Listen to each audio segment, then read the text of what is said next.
And I'll tell you what, like, we're the only stadium in the whole Premier League where we don't have a drainage. It just gans down one side of the pitch. Look at that.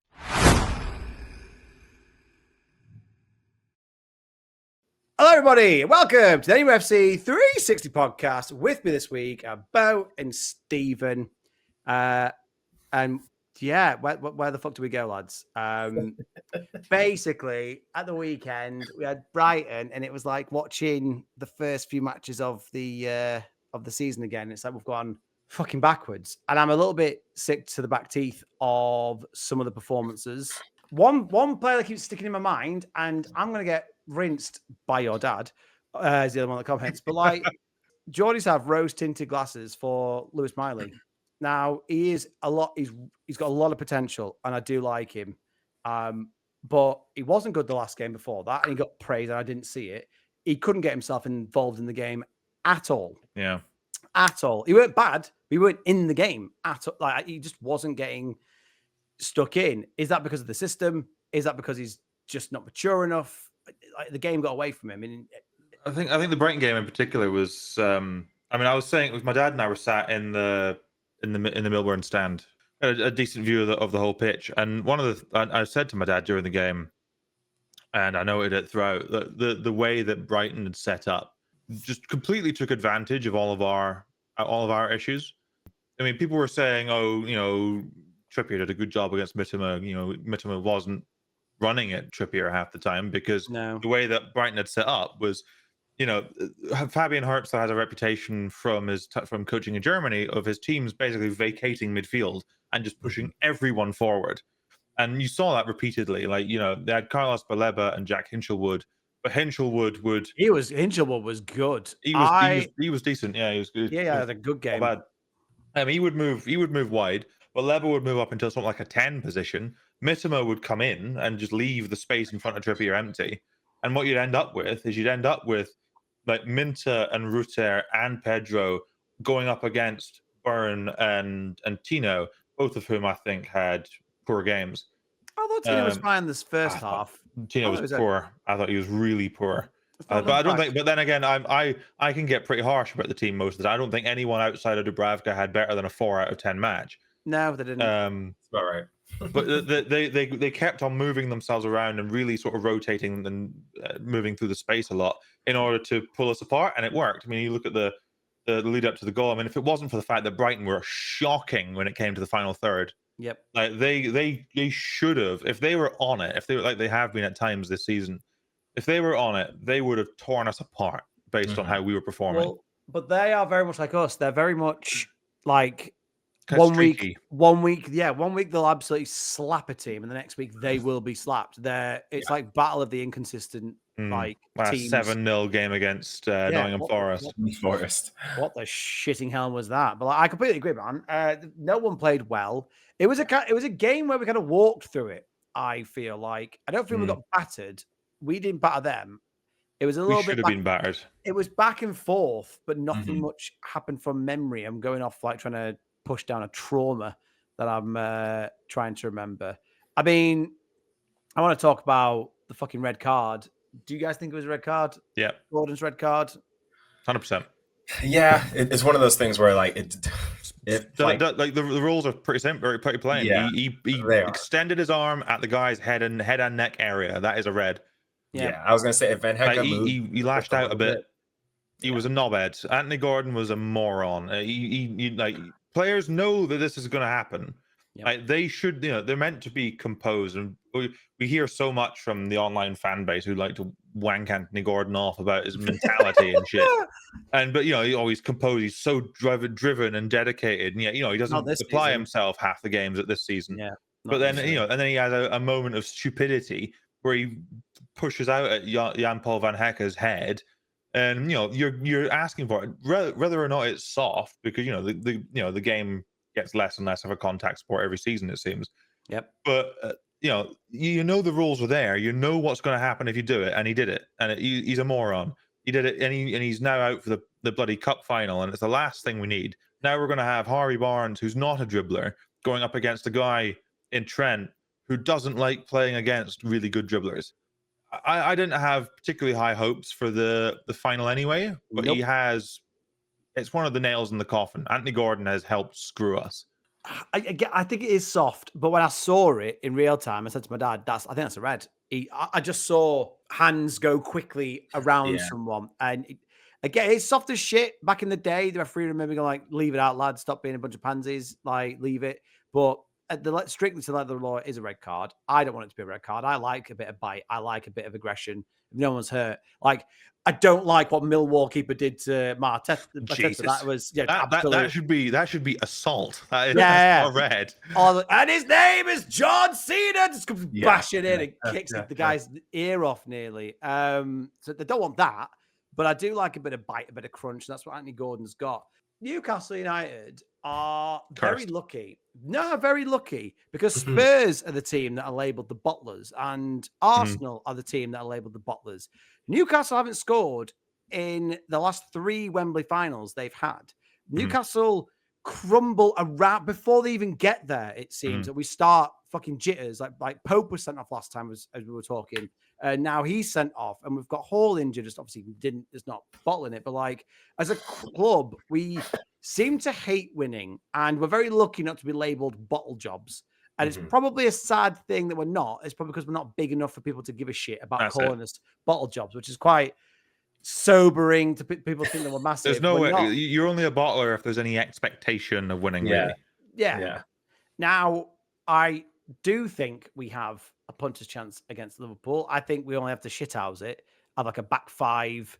But even the back 5 I'm looking at, I was like, fucking hell, like, I mean, why can't he kick it beyond the goddamn halfway line anymore? He used to do diagonals from right back to left It's wing. very odd. It's very, very odd. I mean, every time he tries, I'm like, okay, it's like 10 feet short, 20 feet short. It's odd. I've stopped wanting him to make long passes in games. That he used to. The 2 things he used to be really, really good at was carrying the ball up the field himself on some rogue run, like a la Philippe Albert, or spraying long diagonals, usually to one of Joelinton or Gordon. He's just lost it.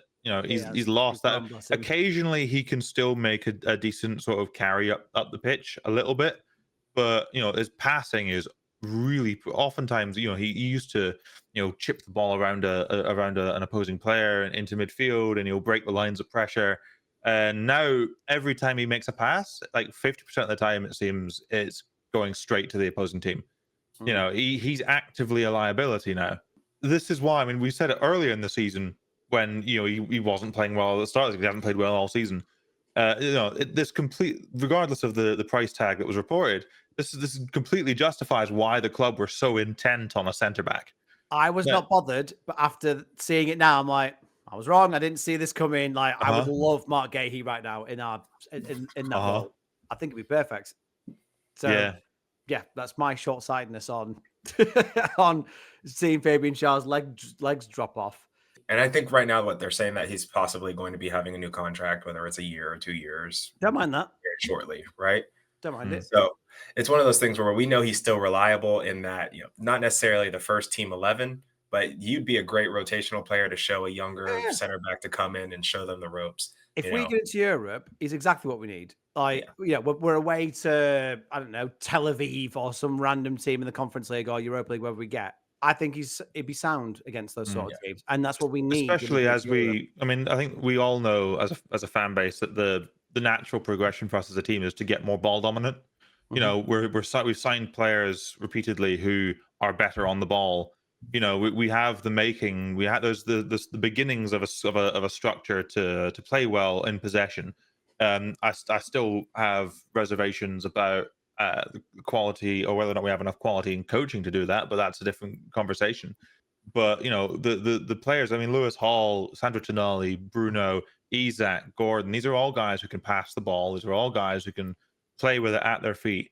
And as you guys, I mean, Bo, as you say, having Schär as a mentor, if you were to get a younger centre back who's quick and physical, but who can pass a bit. Yep. If you get like Dean Howson or Elias Barney or someone like that, and you have Fabian Schär sitting there helping, mentor him and when to make aggressive passes, when to carry the ball into midfield yourself. whatnot. That'll be really good. It would be really good, especially if we get, like you say, if we get into Europe and if we're up against teams where we're going to have like 70% of possession. You do want a guy with Cher's qualities, just not Cher as he is right now. I think he does. I think he does need to become a bench option. Who's playing left back in the final? Yeah. Who are you putting? Oh, just moving forward. I can't believe in me the first week would have been like Hall's out for the season. Yeah, good, whatever. And now I'm like, no. He's been our best player. That's my boy. Been our best player this season. There's I think there's two options here. I think there's the one that I will go for because he's one of the most predictable men in the universe. You'll go for Tino Livramento at left back. Like better than Byrne though. It's better than Byrne. But as much as he's also really poor at left back right now, I'd much rather have a natural left footer in Matt Target at left back, even if it's left wing back. He stank the place out against Brighton. He was everyone did. And he can't run. Awful. He can't run. How old is Matt Target? I thought he was like 29. 29. He's running like he was 59. He runs in That's what happens when you get a flesh-eating disease, though, as you end up with no legs. Is it on his is it on his legs? Because he hasn't got any. Like I don't know where is that. I don't know where it was eczema or something. I always think whenever it's always listed because it was listed, wasn't it? It was listed as flesh-eating disease, and I was like, what, leprosy or something? Is he like going to is his limbs falling off? It's Who's playing that back for you, Bo? Are you having Tino? I don't mind Tino left back. It's either him or Trips. Yeah, I don't mind him at left back either. It's just one of those things where pass. Yeah, you'd rather Target. Tough. Yeah, at least the two things that Target can do to an adequate enough level is he can put a ball into the box, get dressed. He can put a ball into the box, and he can play a ball down the line. That's all we're going to be able to do. Tino can't do that. He's a right footer who cannot use his left foot. Yeah. I repeatedly in the Brighton game before he got moved back over to right back, I was losing my mind because you just knew what was going to happen. He would carry the ball up the field, and you just knew he wasn't going to give it to Gordon because he couldn't because he couldn't use his left foot, and he would just cut inside. He would either send it backwards or he'd give it away. He was awful. But like basically you think of him as a fast Dan Byrne because Dan Byrne wouldn't whip a ball in or cross a ball in. He'd get the ball. He could at least use his left foot. He would never cross it in. You find me a video. But he would pass it directly to Gordon down the line. Yeah, I think. We're going to need if we're going to have even a punter's chance against Liverpool in the final, which I usually we've got a small chance. He could do something crazy. Yeah, I doubt it. Usually, I avoid making positive predictions because usually it comes back to bite me. I don't have a positive prediction for the final. I don't think we're going to win. I think the likelihood we do is very, very small. If we're gonna get anything out of that final, we're gonna have to be fundamentally sound. We're going to have to be defensively sound, and we're going to have to be functional, not flashy. And get it, defensively compact. Just get the ball to Isak and let him do some stuff. If that means he sprays balls in behind for Barnes or something, or if he himself is running in behind, then so be it. But the plan has to be effectively leg 2 of the semi-final against Arsenal. After going into it with a back 5. Shithouses. I was going to say a back 5 would probably be, looking at. I mean, I would 5-5-0. Yeah, I go Trips, Tino, Schär, Byrne, and Kraft. Go on, Emil, get that medal. Mate, Emil Kraft is destined for a medal. I mean, Bruno came on after Miley ghosted us the entire game, and I'm being harsh again. Don't think I'm not Alex Murphying him. I think he's definitely got talent and he definitely has a future, but he's struggling for me this season. I don't see why everyone bummed him the game before. I thought he struggled. And he was again non-existent in this game. Bruno came on. It was a little bit more like Bruno before, but again, he's lost this ability of being able to keep the ball. Like Bruno, I used to say couldn't be pressed. People would go for him, he'd block it, he'd fall in a foul. Now he's getting his pocket picked way too often, and he's not being creative enough for me. He leads the Premier League in ground duels won and tackles made and fouls won. He's still a really excellent player by what he can be. Yeah, I mean he is just shy of Dan Burn as the most minutes played in the squad. Mm. You know, but he's beats out like Hall and Gordon and Isak and like by a few hundred minutes, like a few games worth of minutes. Yep. He's played pretty much every game available to him, and given Howe's relentless issues with making substitutions when he needs to make them, and he's the worst manager in the world at making in-game adjustments. I can't stand it. And I'm obviously exaggerating, but you know, Bruno plays so many games, full 90s. He doesn't come off the pitch sometimes, and his style of play is so energetic and passionate. Like he's being played and run to the ground. And How always is that? How always, like, there's been so many games where like Isak in particular has been blown out of his arse, and I'm like, why do we buy Osula? Why do we buy him if we're not going to put him on the pitch? Like, why has he done that? Surely, I mean, we've seen him come on and have the legs. He's got the legs. He's willing to run. He's willing to press. Mind. Yeah, I think he's shit, but put him on. He might, he can at least throw his weight about a bit. When Isak's, you know, we went into this season thinking, oh yeah, we need to not run Isak into the ground like we did last season, you know, and exacerbate any injury issues he might have. And then this season, we're still doing exactly that. But then it's the same with, like, he makes almost like pre-scripted substitutions. A certain amount of, you know, you have to take into account things like the sports science department, the medical team will know pretty well what the maximum load in a game a player can take before their levels start to drop. And then Howe can take that and use that to inform his substitutions. He takes those games and he doesn't bring Isak off. He doesn't bring Bruno off because he sort of seems to. He's very stubborn. Howe is. You know, he doesn't want to make many adjustments. You know, he used to say things like, "Oh, I don't want to make any changes to the back line," but then he'll have things like, you know, in the middle of a game, he'll make one change, but then he has to make two changes to make one change. You know, he brings on a left back and he moves Tino over to right back, and suddenly the shape and understanding of the back line's screwed. Speaking of the back line, we were having a raging debate in our chat, and I want everyone to comment on what you would do in the situation. Sven Botman, who I think is a class centre back. Yeah, so he's been out for like a season, and then he's come back and he's got injured again for a while. He's not played much. Oh, he's back. Right. Bo, get in here. I'm talking about selling. Selling Botman. I think we should sell him. It depends on. I mean, because obviously this injury, which is going to require surgery to his other knee, isn't the one that he did his ACL on. Yeah, but so we don't know what the actual nature of that is. Because when he came back, he was pretty good.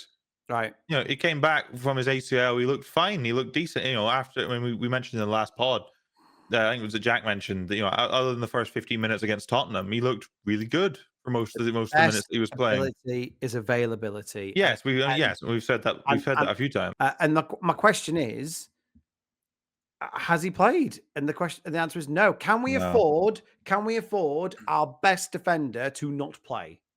No, not with where we are at the moment. You look at like all the talk that we've had today around the club's finances and whatnot, and you think, okay, well, we've got all this record revenue, and you know we still need to sell players to be able to really spend like really elite money. We can still spend a lot of money in the summer, don't get me wrong, but if we want to actually improve the starting 11, I think if you can actually get some money for Botman, you take it if you get a good fee. But whether or not someone would be willing to pay a good fee for a guy who's had three knee injuries, 2 knee surgeries since joining us, is another question. It will be a real test of Paul Mitchell's ability to sell him. Obviously, you know, it was always going to be, it's written in the stars. The second we sold Lloyd Kelly, Hall's out for the season, Botman's got another surgery in his knee. Mitchell doesn't have a good summer. He's a pub, as we discussed last week. He's a fucking pub. He's a man. We were saying in the group chat, Bo, weren't we? Like, the expectation now at this point should, rather than be, you know, doing what we have done in previous windows, which has worked on the pitch in terms of getting really good players in for big fees.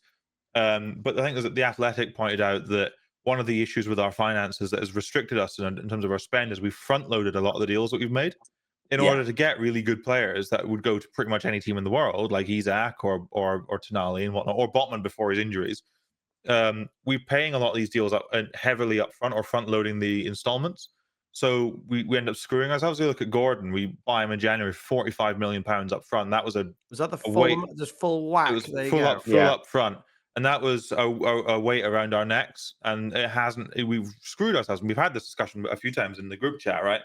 That one of the issues that's caused us these problems is, Howe being the de facto director of football, and we've seen the reports of him, supposedly wanting only the guys he wants, and it's his way or the highway kind of approach, if it were true. And then it's like, that approach has led to us overpaying slightly for Tonali at the time, definitely overpaying for Isak at the time, coming off of a poor season in Spain. 45 million in one payment for Gordon was over what he was worth at the time. Howe has proven he can improve players, there's no doubt about it. But I'd almost rather we don't spend big on a player. We basically just spend more on quantity of decent rather than That's what I few want. of big signings. Rather than one 60 million, 70 million euro signing of Tonali, get 3 20, 25 million euro signings in different places. Give us a real squad that Howe can improve. Because that's the point of player trading. That's what the club have said they wanted to do since the beginning, right? I know to take over. It's an easy thing to say, but we need to do what Brighton do, and it's easier said than done. That's the reason why they're like the only club or one of the only clubs in the world that are picking these gems up. But we need a little bit of that. I mean, just a bit. We did it with Yukumba Minter. We did that. We've done it once. We've proven that we can do it. We've got the ability to do it. The rules fucked us on that, and is he the best player ever? No. But would he start for us? Yes. Yes. He would be the starting right winger right now, I'd Absolutely. imagine. But I'm not looking at him. I'm like, well, you're not a world beater, but he's still incredibly young and and his finishing's great, and he's got a good brain on him. Give it away. And we don't know what he could be after a year. We know that it took usually about a year for players to really bed into Howe's system. I think he will be a good player. What he could become could have become under Howe. I think you mentioned Brighton. I mean, it's not just Brighton. I mean, Liverpool have shown that they can do it. Usually, you pair decent, like smart recruitment with a really good coach who can improve players. They're the shoestring top 6 team. They don't spend. Big in the top Liverpool 6. Are the net spend champions normally. Usually, I mean, City are showing that you sign up, hoover up all the young talent. They can be sold for good money. Brighton are always a bit. People mention them all the time. Like you say, people always mention Brighton. I don't think they are even a fair comparison to anyone. They have unique traits as a club that no club. You couldn't pay Tony Bloom enough money for anyone who, like Bo, you might not know about Brighton's recruitment. All of their stuff is data led. Because everyone's obviously obsessed with data. Wasn't he like a gambler, like professional? He made his money gambling, particularly gambling on sports. Rain Man. But what he did was his first company really is a company called Star Lizard, and I know a few of the people there. And I applied there for a job at one point. They have some of the best sort of analytical minds and algorithms in sport in that company, making him a fortune. But they contract that data that they have on sports out to Brighton as a football club. They're not just Brighton's data team. They have maybe the best data-led analytics teams in the world, and Brighton can do it. And you see obviously they've sort of started the sort of trend of going after Ecuadorian players after they went and got Moises Caicedo.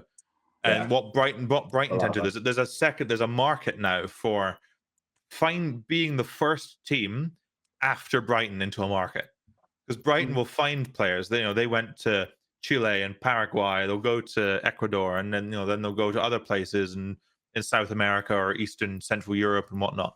And then suddenly, whoever gets in after them they can find some little bits of value here and there. And then but Brighton are artists when it comes to from doing it. But that's what happens when you have a club that's been Tony Bloom's on there for 20 years now, and from day one it's been data-led, proper processes. Everything's smart, everything's well structured. It's the problem with in a post takeover for us. We want to be that, but it's hard when you have this giant ungainly beast of a football club that you have to then convert into this really efficient, really agile business that operates really well. It'll take time. In a word, I don't want to dwell. We'll do a video on the Liverpool game. In a word, are we going to win the final, Bo? I'm going to be optimistic and say yes. That's an American answer if That's I've it. ever That's heard it one. over. It That's it is. over now. Yeehaw! We're It going is. over in the cup. I'm not saying it's egg. We'll keep it close and we'll eke out a 1-0 win off of Callum Wilson's shin, Oh, jeez, he ain't and scored. then he'll Fucking hell. tear his ACL after. He has to go. He has to go. He's on the Botman pile for me is where he has to go. That's his swan. It'll be a swan song for us, and we'll sell him for 20 mil and be happy. Yeah. Bo, give me your game plan for Monday night away at West Ham in the worst stadium in world football. What's your plan? Is it the worst Yeah, though? it's fucking wank. There's And I pay for it. I pay for the bastarding thing. there are some really Shitty. shocking stadiums in this country though. Like Well, in the nowhere top, ne- nowhere near as bad as theirs. I suppose it is. I mean, it's the most Shit. soulless in terms of Fans atmosphere. are miles away. There's I was no gonna- atmosphere. It's that. You've You've seen the Upton Park images used of, to be like, oh shit, going to Upton Park. Don't want to go there. It's the Now same it's with like, like White Hart Lane and stuff as well. All the old sort of vertical stand stadiums that was a and stuff were wank always. stadium though. That was wank. I went What's there. the picture of in the London Stadium? There's that bit where one of the ends, and it's got this gigantic flat area in front of one of the stands. Not it's like this. What you got some seats, and then there's a little level bit where it goes way back, and then it goes up even further. And I'm struggling to think of one that's as bad, at least for That's even atmosphere. worse. It's shite. But Bo, what's your game plan, Bo? Man, What's your it's- team? What's your expectation? How you setting it up? It's tough, man, because I know there's a lot of folks out there who are kind of like just rest all the starters, play the kids, keep everybody fresh. But at No, the same no, no. time, Tin pot you mindset. need to, yeah, you really need to make sure folks have confidence. I would go pretty strong. If we're looking at the Liverpool game and this West Ham game, I would not make any changes between the two of them. Whether it's playing with 5 at the back, whether it's playing with 4. I would keep it consistent. I don't want to change anything. I want everybody to have it ingrained in their minds, like, hey, whatever we're doing this game, it's going to be consistent. We're going to get back to fundamentals. And I think you should go into this game with an expectation to win. I really do. You look at our last 5 fixtures against or our last 5 matches against West Ham. It's 3 wins, a draw, and a loss. Last loss was it wasn't really, it was a shit game, if we're going to be honest. We didn't play well. But the last 3 games before that, we had the 5-1, we had the 2-2 draw, and then I think there was another win we had that was the 7-game thriller. That's right, where Harvey Barnes came off and scored. That at was a the good end. game. What a Yeah, game that was a good game. See, so we know that we're capable of a good game against West Ham. I would have Harvey Barnes in the starting 11, just to give him a little bit of confidence. I know, but I think he does end up starting. I would like to see him end up starting this He game. needs a and good also- game. He does. Yeah. He really does. He really does. I know. We know why we bought him. He's a great shooter. Can't really do much else. So let's get him some service. Give him I some will say, artificial separation. yeah, right. But I will say, even against Brighton, he had a good first 30, 45 minutes. That first pass to Isak was a little bit offsides, but for the I most part, disagree. I thought you don't think so. No, I I actually don't thought he think. did I think okay. I think everyone apart from Dubravka was dog water in that game. Oh no, I think the rest of the game he was terrible. But I was just saying for the first 20 or so minutes, I thought he did okay. But Yeah. but yeah, I would like to see him start. Who's and it right then back for you? Trips? Is it Trips, Trips. Kraft, It would be Sharp, Trips. Burn, and Livermento? Is that your back 5? Yeah, it would be Trips. I mean, you look at West Ham and you look at Kudos and even Jared Bowen, and those are 2 tricky players. I think they're a good practice for Salah. I really do think you have to attack them head on. It's one of those things where they're going to come at you just your like midfield Salah then? would. If Joelinton is healthy, I would Yeah. have him. I would have him, Tonali, and Bruno. That's who I would stick with. We've really missed Joe, haven't we? We've really missed his presence. I don't want to see. Yeah, I don't want to see Joe Willock as a first team 11. He's been he's- wank. He's been He's so shit. been so bad this season. Yeah, he's completely lost it. I don't know what it is. I He's- don't, because I didn't rate him that highly, but he had 6 months, then he came and he was like this, and then he had a really good patch of driving the ball really well, finishing clever. He had that outrageous pass for Isak. Isak, Yeah. He had a great too many players in our team have purple patches, and that is like, I'm incredible, then I'm dog shit. We need, But we saw him. We saw that there was a whole season. The season we finished 4th, he dovetailed with Jolinton on the left really well because we had a system that was built for his sort of skill set. We were a lot more physical. But now that we was at the last 2 seasons, we've averaged, I think, 5% more possession a game each season that's gone on. So since the 4th place season, we've averaged 5% more last season. Then it's 5% more this season. And the more that we keep the ball, the less a lot of the players who were good 2 years ago can impact the game. Like you think about, all the praise that Sean Longstaff got 2 seasons ago because of his industry, because we were an off-the-ball team. And the more we become an on-the-ball team, you see his limitations way more.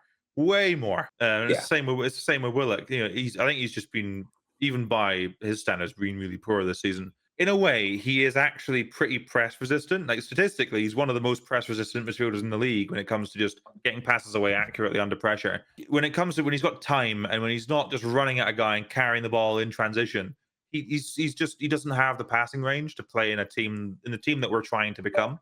And I think it becomes more evident every game he plays. We'll wrap it up then with score predictions. Bo, what's your score prediction, West Ham, on Monday? Give it to me. I'm gonna go with a 2-1 win to Newcastle against West Ham. Okay. How about yourself, Stephen? I'm going to break the rules. I will abstain from giving a score. I have one particular rule. Okay. And that is not making positive predictions about our games because it doesn't work. We've been so shit. I'm going to make a positive prediction and hope that the fates have just turned against me again. I think we're going to win. I think what we are this season is statistically the 6th best team in the league, going up against a team that is statistically the 5th worst team in the league. Is that since Moyes has been there? No, not Moyes. Since Potter.